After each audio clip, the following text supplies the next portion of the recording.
Hey guys, got a 2024 plate BMW 1 Series here. Just going to show you how to adjust the date and the time on this one.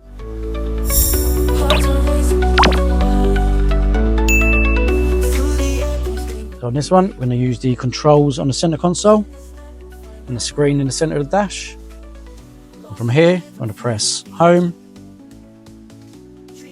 then scroll around to car,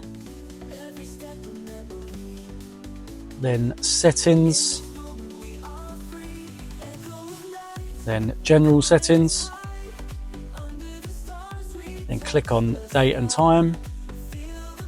Now from here you can have automatic time setting, or you can do it manually. Scroll down to time, click on there, scroll around, do your hours and your minutes, and then click the dial in on OK, and then that'll save that. Then you can scroll down to dates and do the same there.